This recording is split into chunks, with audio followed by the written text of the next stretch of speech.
दोस्तों नमस्कार। एक बार फिर से तहे दिल से स्वागत है आप सबका आपके अपने YouTube चैनल देव अनमोल वचन पर। दोस्तों आज हम फिर लेकर आए हैं एक मोटिवेशनल कहानी जो एक किसान की कहानी पर आधारित है, यानी एक मेहनती किसान की कहानी। तो देर न करते हुए चलो स्टार्ट करते हैं अपनी ये मेहनती किसान की कहानी। दोस्तों हमारी इस कहानी के अंत तक जरूर बने रहें, क्योंकि ये कहानी बहुत ज़्यादा बड़ी यानी लंबी होने वाली नहीं है। तो दोस्तों आप सबसे हमारा एक विनम्र निवेदन है कि इससे पहले कि कहानी में आप खो जाएं, हमारे इस देव अनमोल वचन यूट्यूब चैनल को सब्सक्राइब करें और वीडियो को लाइक करें और शेयर अवश्य करें, ताकि इसी प्रकार की मोटिवेशनल कहानियाँ हर घर तक पहुँच पाएँ। इस कहानी का शीर्षक है असफलता से सफलता की ओर। तो कहानी कुछ इस प्रकार से है। बहुत समय पहले की बात है कि एक गांव में एक बहुत ही मेहनती किसान रहता था, जिसका नाम मोहन था, और वो बहुत ही मेहनती और ईमानदार था। लेकिन किसी न किसी कारणवश उसे अपनी की गई मेहनत का फल नहीं मिल पाता था। हर साल मोहन अपने खेतों में पूरी निष्ठा से मेहनत करता, लेकिन किसी साल मौसम की मार पड़ जाती और किसी साल उसके फसल की कीमत बहुत ही कम हो जाती, जिससे उसका जीवन बहुत ही कठिनाइयों भरा रहता था। फिर एक साल उसने अपनी पूरी जमा पूंजी लगाकर अपने खेत में गन्ने की फसल की, और उस किसान ने इस साल बहुत मेहनत की और पानी की भी उचित व्यवस्था की, और इस बार उसने फसल की खूब देखभाल की और उसे उम्मीद थी कि इस बार फसल बहुत ही अच्छी होगी। और ये सब देखकर वो सोच रहा था कि इस साल उसे काफी ज्यादा फायदा यानी मोटा मुनाफा होगा। लेकिन दुर्भाग्यवश जब उसकी फसल काटने का समय आया, तब गांव में एक भयंकर तूफान आ गया, और उस तूफान ने उस मोहन नाम के किसान की फसल बर्बाद कर दी, और इसके कारण वो बहुत ज्यादा टूट गया। तब उसे लगा कि उसकी सारी मेहनत बर्बाद हो गई है और अब उसका जीवन बर्बादी के कगार पर है। तब उसने अपने मन ही मन ये सोच लिया कि अब वह खेती नहीं करेगा, और वो निराश होकर अपने घर पर बैठ गया और अपनी किस्मत को कोसने लगा। लेकिन कुछ दिनों बाद उस गांव में एक साधु आए और मोहन के दरवाजे से निकलते हुए उस मोहन किसान के घर पहुंच गए। तब उस साधु ने मोहन का उदास चेहरा देखा। तब साधु ने मोहन से पूछा कि बेटे क्या बात है, तुम इतने उदास और निराश क्यों हो? तब मोहन ने साधु को अपनी सारी कहानी बताई। तब साधु ने मुस्कुराते हुए उस किसान से यानी उस मोहन से कहा, क्या तुम जानते हो कि गेहूं का पौधा और बांस का पौधा कैसे बढ़ते हैं?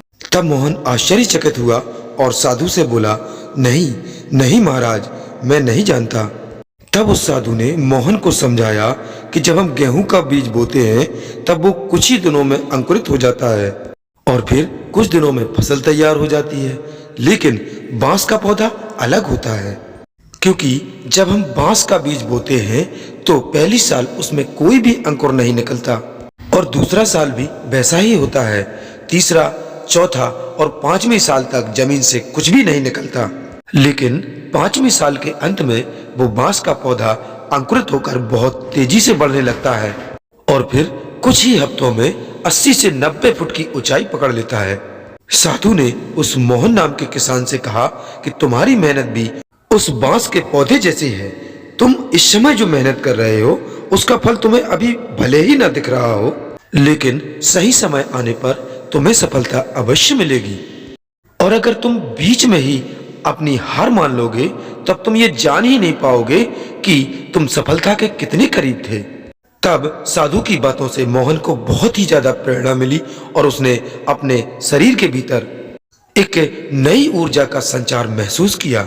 उसने निश्चय किया कि वह हार नहीं मानेगा, और अगले सीजन में उसने अपनी बाकी बची जमा पूंजी लगाकर धैर्य और उम्मीद के साथ फिर से एक बार अपनी खेती शुरू की, और इस बार उसने पहले से भी अधिक मेहनत की। और इस बार मोहन ने नई तकनीकों का उपयोग किया और अपनी फसल का इस बार बहुत ही ज्यादा अच्छे से ख्याल रखा। और फिर कुछ समय बीता और फसल बहुत अच्छी हुई, और किस्मत ने भी उसका बहुत अच्छा साथ दिया। इस बार फसल न केवल अच्छी हुई, बल्कि इस बार बाजार में उसके फसल की कीमत भी बहुत अच्छी मिली, और मोहन की मेहनत रंग लाई और उसका जीवन एक बार फिर से पटरी पर आ गया। तो दोस्तों, इतनी छोटी सी ही थी हमारी कहानी। इस कहानी से हमें सीख मिलती है कि असफलता चाहे कितनी बड़ी क्यों ना हो, लेकिन हमें अपने प्रयासों को कभी नहीं छोड़ना चाहिए, क्योंकि कभी कभी जीवन में सफलता बड़ी देर में हासिल होती है, लेकिन निरंतर परिश्रम और विश्वास के साथ हम किसी भी कठिनाई को बड़ी आसानी से पार कर सकते हैं। जैसे कि आपने इस कहानी में जाना कि बांस का पौधा तेजी से 5 साल बाद बढ़ता है, इसी प्रकार कभी न कभी हमारा समय अवश्य आएगा और इसीलिए हमें धैर्य और आत्मविश्वास के साथ अपना प्रयास, अपना कार्य करते रहना चाहिए, क्योंकि किसी ने सच ही कहा है कि सफलता उन्हीं को मिलती है जो कभी हार नहीं मानते। तो दोस्तों, इतनी ही थी हमारी आज की कहानी। अब आपको फिर मिलते हैं किसी नई कहानी के साथ, किसी नए वीडियो में। तब तक के लिए नमस्कार, अपना ख्याल रखें और हमेशा मुस्कुराते रहें। आपको ये हमारी कहानी कैसी लगी हमें कमेंट करके जरूर बताएं, और अगर आप हमारे इस चैनल पर नए हैं तो कृपया हमारे इस यूट्यूब चैनल देव अनमोल बचन को सब्सक्राइब अवश्य कर लें और सुनते रहें इसी प्रकार की मोटिवेशनल्स कहानियां।